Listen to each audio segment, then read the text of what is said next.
Good evening, everybody. You are listening to a Radulich and Broadcasting Premier Podcast, The Four Kings of Boxing. We are on Chapter 10, Leonard versus Hearns II. I am your host, the mandated reporter, and frankly, I'm mortified, Mr. Mark Radulich. And joining me tonight is the punchy pugilist, Mr. Money's in the rematch, Pat Mullin. How do you do, sir? I guess I could use I don't know, some cupcakes or some peanut butter cups about now. You know what that's about? All right, Pat, put your card away. Just confidentially, I've never bought plants before, but I recently took somebody through a drive-through to get them. So my first plant buying experience was in a drive-through, which is pretty fun. What a world we live in. I was going to say it's pretty amazing. Yeah. Normally you buy it at the handball court, right? You know, you go see your friend Tommy at the handball court, and you do a little, and you walk away with some plants. Yeah, you do that. You got the Jacks and Anyway, so, yes. All right, Pat. So we are racing towards the end of this series here. This is the second to last chapter. Sugar Ray Leonard versus Tommy Hearns II. According to the wiki here, in January of 1989, promoter Bob Arum announced the long-awaited rematch between reigning WBC super middleweight monarch Sugar Ray Leonard and reigning WBO super middleweight champion Tommy Hearns.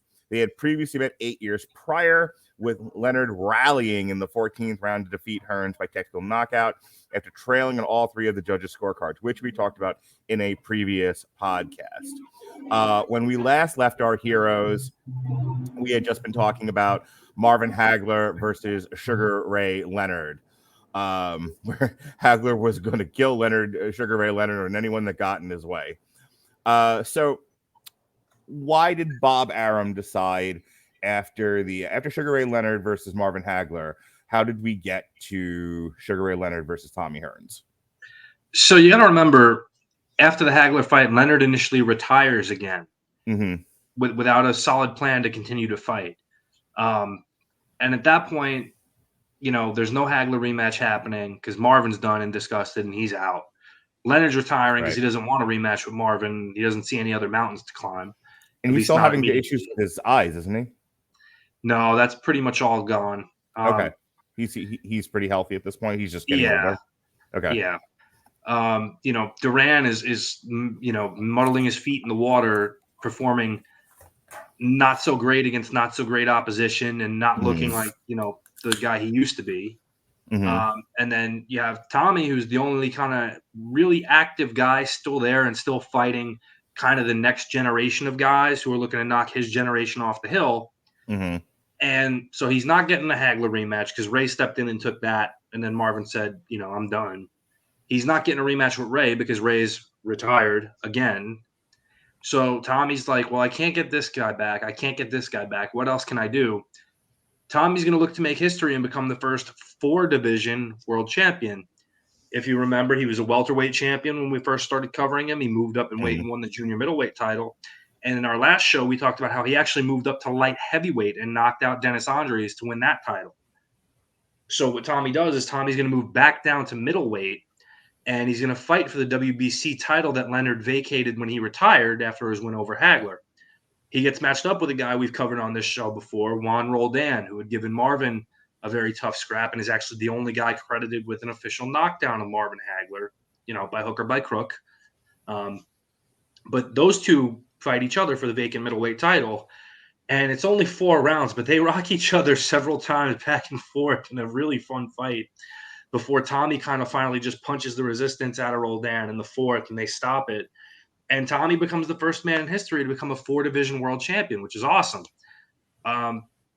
Suffice to say, Leonard thinks he's having a little bit of his thunder stolen because that's something he never considered doing. And then Tommy does it and he's being hailed as this. And he goes, I've got to come up with something to beat Tommy without having to fight Tommy again, mind you. Right. So what Ray does is Ray looks at what's out there, and he hasn't won a light heavyweight title. He's won the other 3 titles, but he hasn't won a light heavyweight title. But those light heavyweights are big guys, man. I don't know.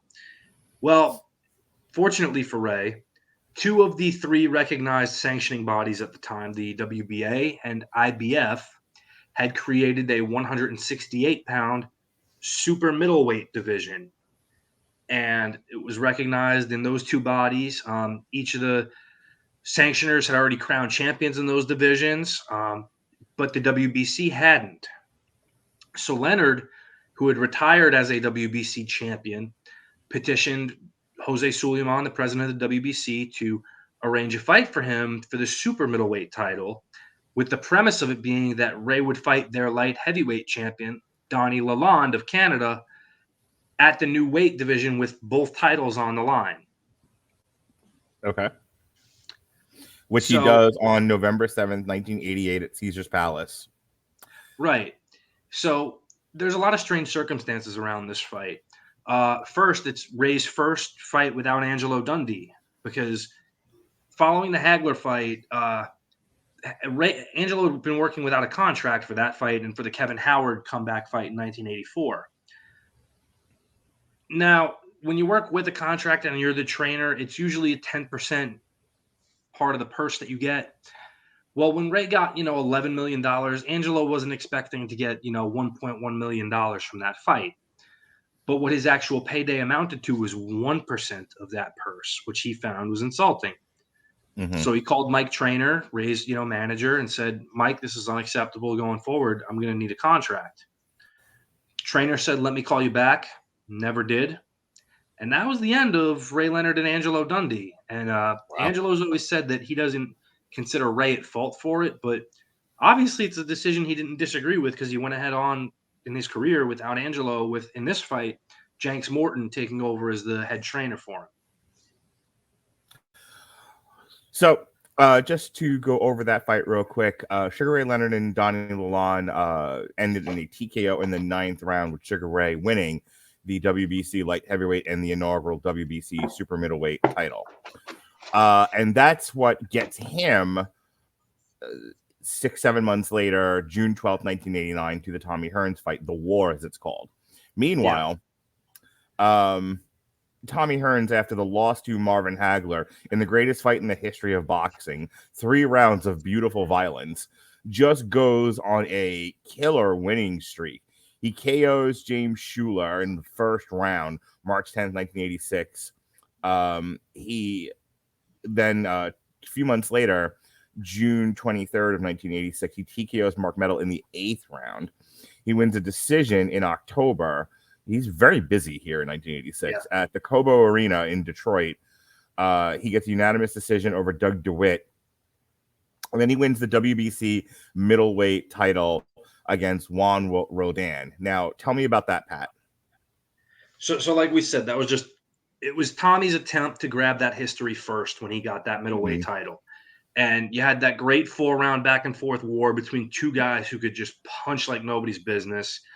And the win gets Tommy back, into the title hunt, and not the title hunt, but in the picture, because he's now a champion. And again, of the 4 kings, Tommy's the guy who's still seen as he's the live one, still fighting this next generation of opposition, almost kind of the same way Duran was to this class of guys. Because, you look at Leonard's fighting Hagler. You look at, Duran, he's kind of fighting very, B and C level fighters at best with what he's doing there. Hearns is still out there, facing world title caliber guys each fight. And, Roldan capped it off by getting that title win. So at that time when that's happening, and we talked about Ray looking to fight Donnie Lalonde, the idea that fight's announced to Tommy says, I might be able to get Ray in the ring again. And can we talk a little bit about Iran Bark? Okay, sorry. When you're ready, I thought you were done. Yeah, no. So that's mainly the thing is Tommy's thinking in his head, how do I get Ray back in the ring? Okay, but like anybody else, he's human and he can have speed bump. Right. We need to talk about Iran Barkley, the bane of Tommy Hearns' existence. Okay, so his next fight is against Iran Barkley, and he loses the WBC middleweight title, and he's going to take a second. And he's going to take a second crack at him and lose again. I was looking, Iran Barkley, he's got quite a record in his own right. He's never fought any of the other 4 the three of the other four kings, but he certainly gave poor Tommy Hearns the business here. Who is Ron Barkley? He'll fight another one of the kings a little bit later that we'll cover on the next episode. But yeah, I ran the Blade Barkley from the South Bronx, man. He was a big running member of the Black Spade Street Gang, and actually got brought to a boxing gym by his sister to learn how to fight to stay out of trouble. And he had a pretty good, amateur run, nothing special. But he looked like a real good pro prospect because of how he fought. Because this dude lived up to his name. He was a blade. He was coming to slice and dice you with every punch he threw. Mm-hmm. And he was one of those guys who always had a huge upside, but just never had the discipline to always apply it. Right. And it resulted in a really crowd-friendly style of fighting for a long time, but not necessarily one that always brought him to his best. So that's Tommy Hearns, his march. He'll get a get-well fight, of which he'll win a decision against James Kitchen, and that is November 4th in 1988. And that's Tommy attempting to beat Ray to the punch of becoming a 5-division world champion, because the fight with James Kitchen is now going to be for the newly created WBO super middleweight title. The WBO is one of the major recognized sanctioning bodies today. In 1988, it was not. It was just an offshoot of WBA officials who didn't agree with what was going on in that organization, splintered and formed their own. But they didn't gain recognition as a true world championship until around the mid-2000s, early to mid-2000s, give or take, which is inherently silly in itself, because why are we acting like that title's not as legitimate as the others? And it took a lot of British fighters in the 90s with long WBO title reigns to really get it recognized. Guys like Joe Calzaghe, Prince Nassim Hamed, but with the new title, it was going to take place 3 days before Leonard fought Lalonde, so that Hearns would have a fringe claim to say, oh, I got 5 world titles in 5 divisions before Ray did. And it's kind of funny, too, because honestly, at this point in time, yes, Lalonde is a world champion, but Kitchen is a top 10 fighter as well. And he's fought from middleweight to light heavyweight. He's settling in at super middleweight. James the Heat Kitchen was no joke, and this was seen as a dangerous fight for Tommy. And if the Barkley fight made him look vulnerable, this fight didn't do a whole lot more, because Tommy gets badly hurt in this fight on a couple of occasions and broke out. I think it was not Eddie Schuyler, but maybe Mike O'Shea of the Detroit Free Press, who said that Hearns invented a new survival tactic in this fight called the Motown Death Grip, because of how hard he held Kitchen to clinch when he was hurt. And after the fight, Hearns said, yeah, I held on to him like he was my woman. But Tommy barely hangs on to win that decision. A fight that really could have gone either way. Yeah, it's a majority decision, which means you're right, he barely won the thing. Yeah, and a legitimate one at that. Because again, you can watch this fight, and there's a very strong case for either guy to win by 1, maybe 2 points, but it's that close. Right. And the thing is now, okay, Tommy has a bargaining chip because now he's got a belt. So if Ray gets past Lalonde, now we both have belts in this division.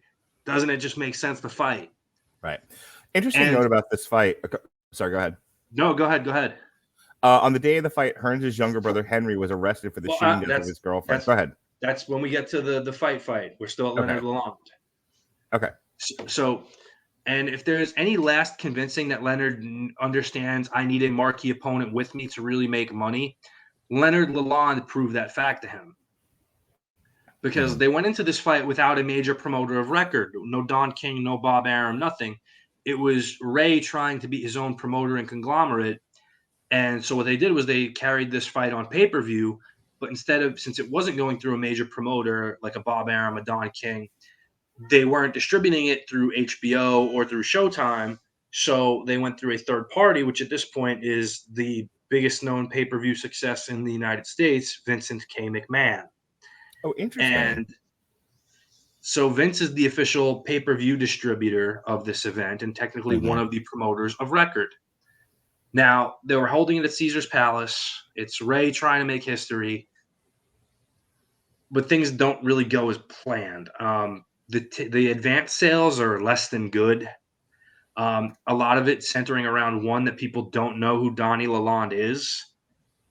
Two, that the people who do know him don't think very highly of him.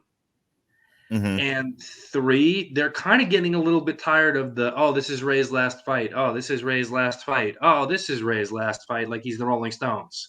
Every tour is the farewell tour. So they fight. Ray wins, but he struggles. He gets knocked down again in the fourth round by an awkward Lalonde right hand. He gets hurt in the ninth round and rallies and knocks Lalonde out in the same round. But he didn't look very good against the guy who was perceived to not be very dangerous. Of the three light heavyweight champions at the time, Lalonde was seen as the biggest gimme. He made Lalonde cut an extra 7 pounds off of his regular, weight cut. So now he's fighting at 168, but still has to put his title in the next division on the line. And it's a lot of things that are some of Ray's biggest detractors will cite are really evident in this fight. Okay. So are we ready to talk about the war now? Yes, we are. All right. Well, as I was starting to say, on the day of the fight, Hearns' younger brother Henry was arrested for the shooting death of his girlfriend at a house Thomas owned in Detroit. Promoter Bob Arum went to the hotel Hearns was staying at to check on him and told the press, Tommy was angry at me for coming by and said to me, this is not going to affect me. Look, I'm here to do a job. I've been waiting 8 years to knock this guy out. Any insight as to what in the hell that was all about? Apparently Hearns' brother Henry had kind of had some run-ins with the law before, and there was a party being thrown at this house in Southfield, Michigan that Tommy owned, that Henry was staying at and living at. And he had some kind of friction with the girlfriend leading up to this. And then they were all at some kind of party or whatever. Words were said and exchanged, and Henry shot the girl, according to some eyewitnesses and police records. Got charged with manslaughter on the morning of the fight, which was, crazy, because as soon as the story broke, everybody assumed the fight was going to be called off. Mm-hmm. And at the time, Tommy's biggest concern is his mom, because his mom had flown into Vegas to be a part of, the fight camp and everything. And when everything happened with his brother, she was like, I should go. Henry needs me. And Tommy begged and pleaded with her. He's like, Mom, I need you to stay here. I need you to be protected and insulated from this. There's going to be press all over. They're going to hound you. I don't want that to happen. So he convinces his mom to stay in Vegas, probably for everyone's benefit, most especially hers. All right. And eventually Henry's charged with and found guilty of second-degree manslaughter. And Tommy ends up having to pay the rumor was like $500,000 in the civil suit to the parents of the slain girlfriend. Wow. All right, well, we are finally here. The war, as it's called, was contested on June 12th, 1989 for both as we mentioned before, the WBC and WBO super middleweight titles. And let's talk about it, Pat. This is 12 rounds of just Tommy Hearns really putting a beating on Sugar Ray Leonard. And to his credit, to both of their credits, because Sugar Ray gets knocked down twice throughout the fight. Like, it's knocked down hard. Like, that second time he gets knocked down, Sugar Ray is got this deer in the headlights look. And not everything lands, the other side of this. Not everything lands that Tommy Hearns is throwing. But what does land hits hard. And Sugar Ray Leonard, a couple of times, if he's not knocked down, definitely gets battered about the ring. To Sugar Ray's credit, through a lot of the fight, he forced Tommy Hearns to miss. The problem, and I haven't necessarily looked at the CompuBox scores just yet, but I feel like, just having watched the fight today, that even that just on pure volume, Tommy Hearns landed more than Sugar Ray did. But even so, the scores were 112 to 113, 113 to 112, and 112 to 112.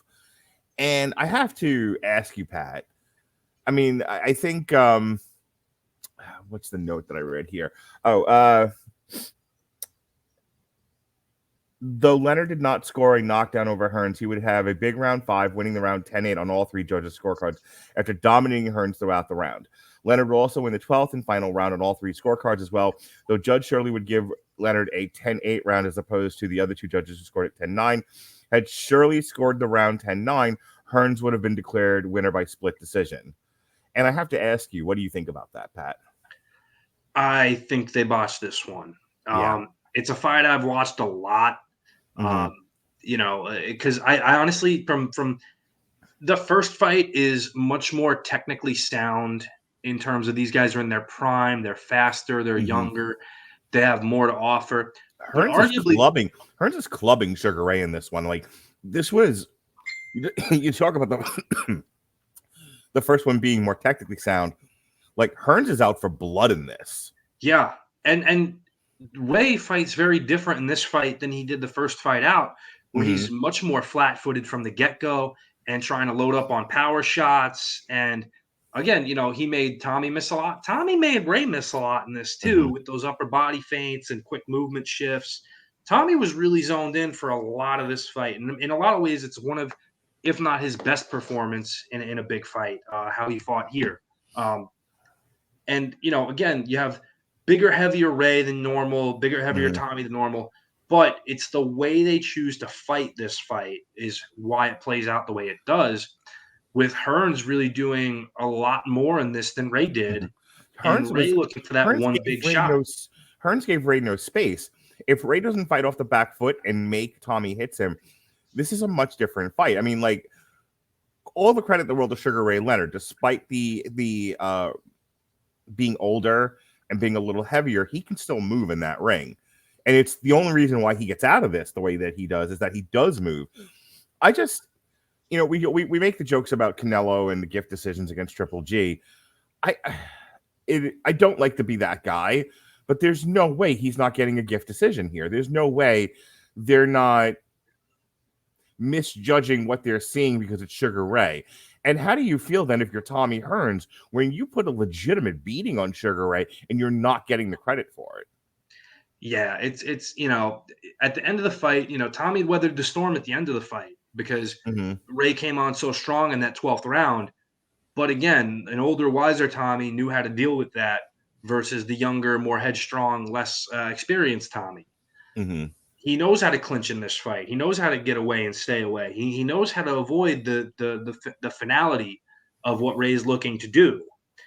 And again, the scoring to me is so interesting because Tommy gets 2 10-8 rounds by the virtue of a knockdown in the 3rd and a knockdown in the 11th. Right. All 3 judges give Ray a 10-8 round in the 5th when I didn't see a justification for a 10-8. I know he hurt Tommy, but, he didn't finish him. Tommy didn't go down. By that criteria, we should be throwing out 10-8s all the time. We should have thrown out a couple in Leonard Hagler at that point. Yeah, those should have been like 10-7 rounds. Yeah. The first two rounds of Tommy Hearns, Marvin Hagler should have been 10-7 rounds. Yeah. If we're going to do that. Scott Kachowski years ago really struggled with MMA scoring and was like, why are we doing a 10-point must system? And I don't necessarily want to litigate that debate on the 4-1 Ground and Pound radio show yet again. But it does bring into the light this idea of there's no universally accepted way of saying what is a 10-8, what is a 10-9, and what is a 10-10. All viable scoring. And because it's completely subjective. And what should be a more objective thing, it is completely subjective. And now you have 3 people who have 3 different criteria for the same kind of scoring. And oh, by the way, they can just arbitrarily decide it's a 10-8 because they like Sugar Ray more, because there's a prejudice there. And that's the frustrating thing about this, is that more so than I think any other fight that we've covered, I feel like Tommy Hearns got robbed here, like legitimately robbed. Yeah, and again, he knocked the man down twice. Right. Didn't ever go down himself, but one judge had an even number of 10-8 rounds between them, that being Dalby Shirley, who not only gave Ray a 10-8 round in the 5th, but also in the 12th, which I think is even less justified. And that's agreed upon by the other 2 judges who only scored it 10-9. I believe it's Tommy Kazmarek and Jerry Roth, 2 of the other 2. But they each scored it 10-9 for Leonard. And Shirley gave a 10-8. And again, if he scores that 10-8 round 10-9, then Hearns is your winner by split decision at that point because of that point given to him. I don't see any justifiable scorecard where Ray wins this fight. I just don't. Even if you gave them, like Shirley, even if you gave them 2 10-8 rounds apiece, I still think in numerical rounds, Tommy had 8 rounds to Ray's 4. Yeah, for sure.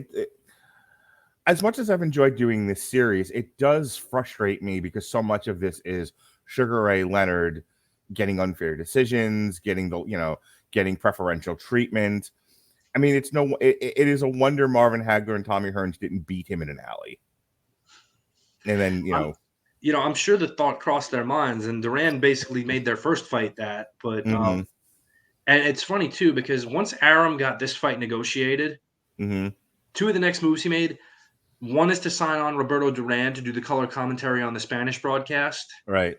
The other is to sign Marvin Hagler to do third man in the booth commentary for this fight on the American English broadcast from Tim Ryan and Gil Clancy. And Arum in his head is thinking, like, I have a full-fledged seniors tour ready to go, like the PGA.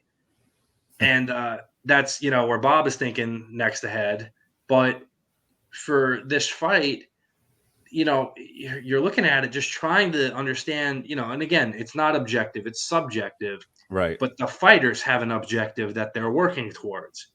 And in the majority of those rounds, it's just Hearns is dictating where the fight takes place in that ring.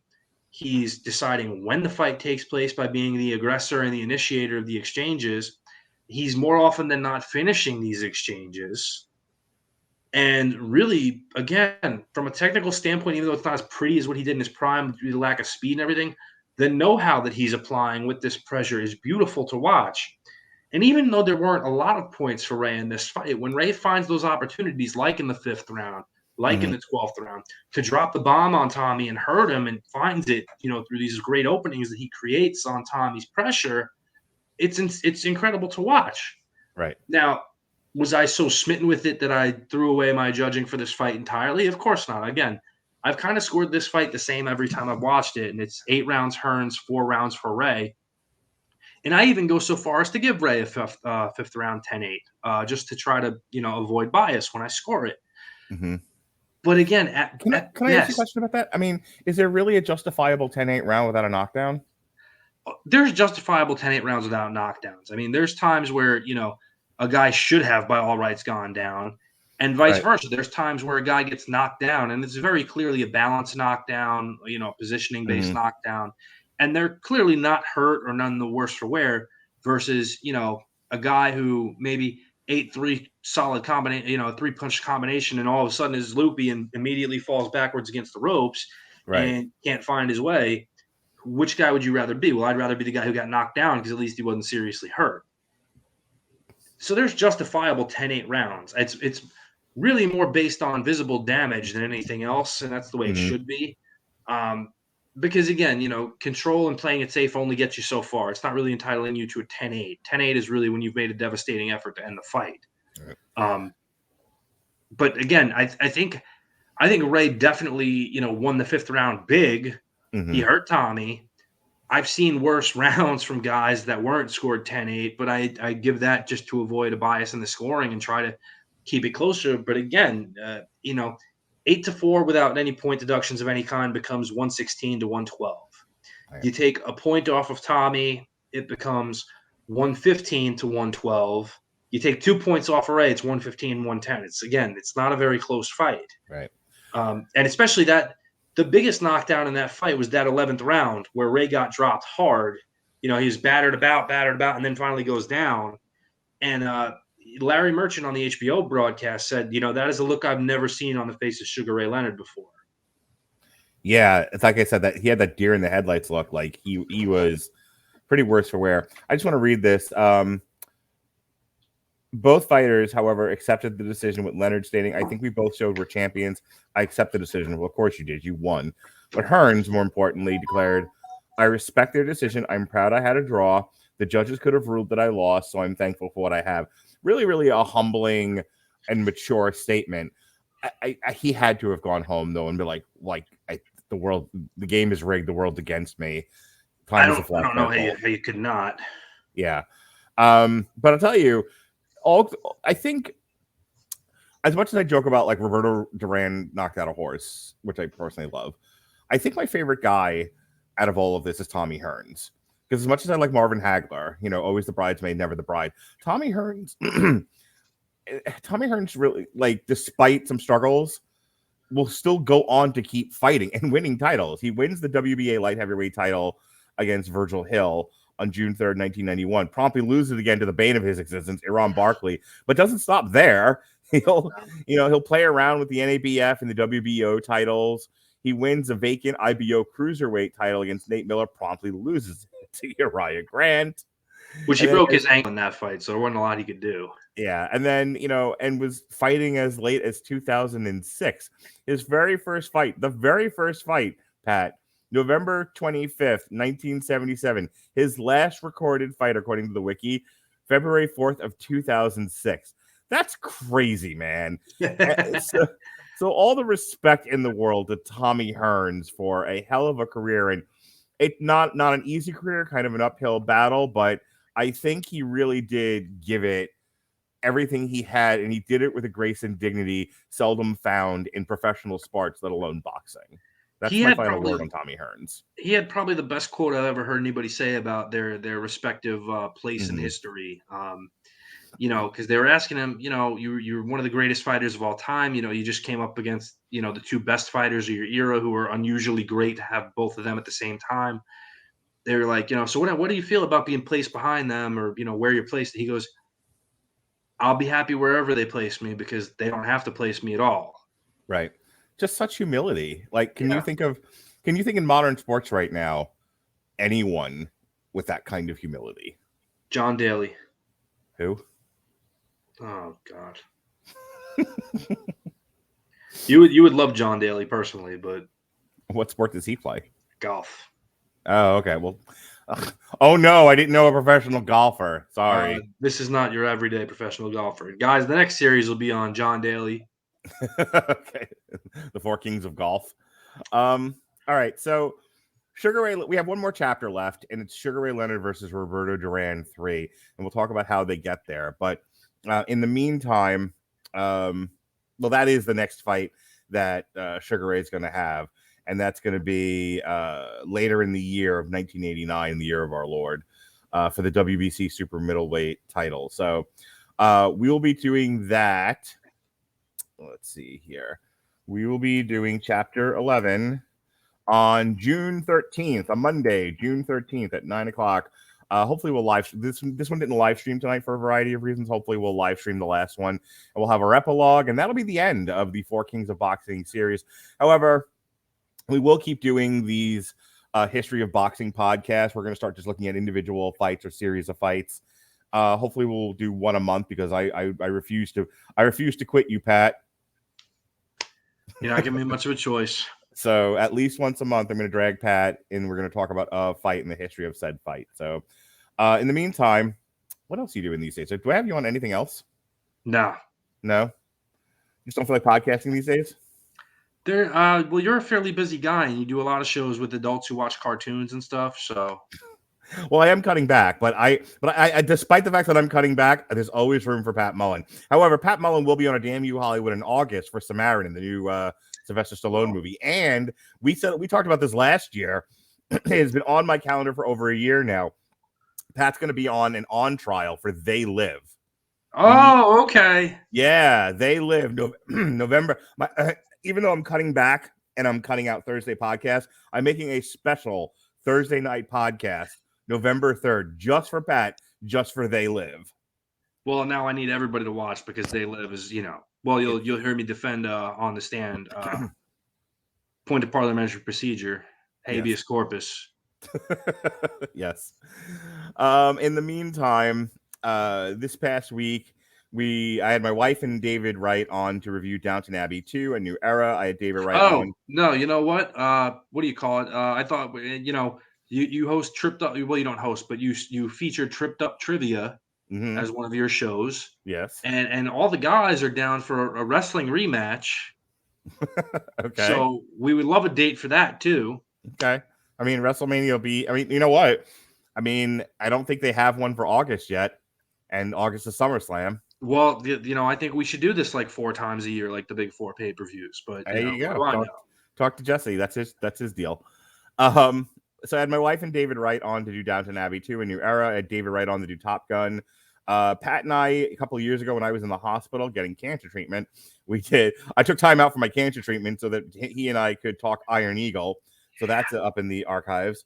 And you're feeling just fine now, aren't you? The Iron Eagle cured my cancer. That's my story, and I'm sticking to it. Tomorrow, speaking of things that cure cancer, did you ever read the comic book DMZ, Pat? The DC comic DMZ?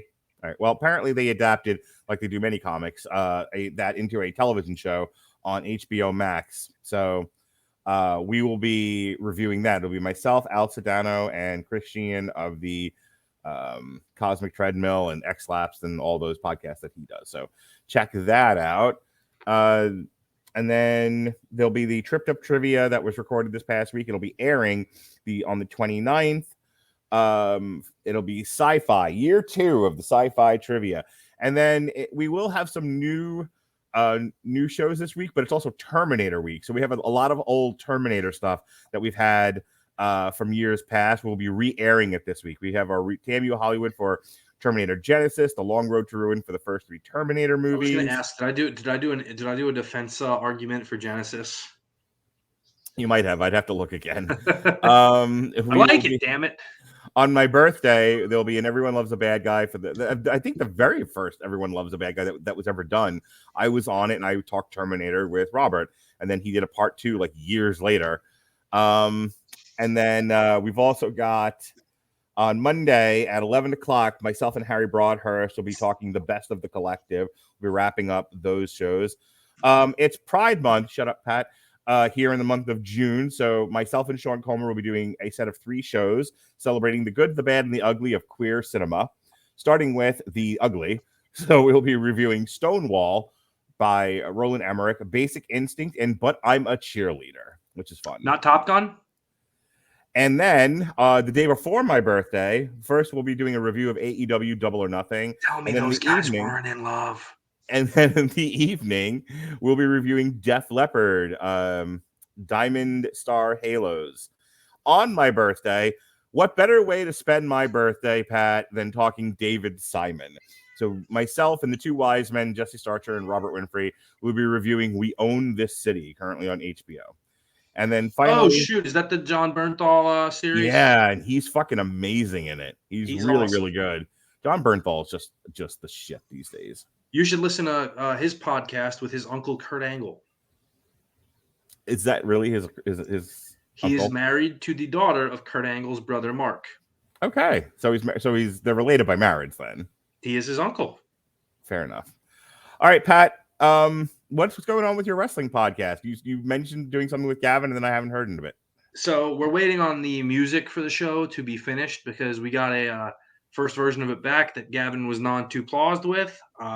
So the show is going to be called Best Bout Machine, where essentially we are going to take a wrestler or an event or a type of match, and we're each going to make our arguments as to what we think is a particular performer's best bout, or the best bout using this stipulation, or the best bout from this event, etc., etc. And we're going to hope that it launches within the next month and a half to 2 months. Just once we get the music worked out, the schedule worked out, making sure Gavin has internet and doesn't have to steal it from a Wendy's parking lot. And his iPhone is charged. I swear to God, it took less effort to get the Declaration of Independence passed than the 2 of you to get a podcast off the ground. That's about right. Okay. All right. For Pat Mullin, I'm Mark Radulich. This has been the 4 Kings of Boxing. Be well, be safe, and behave.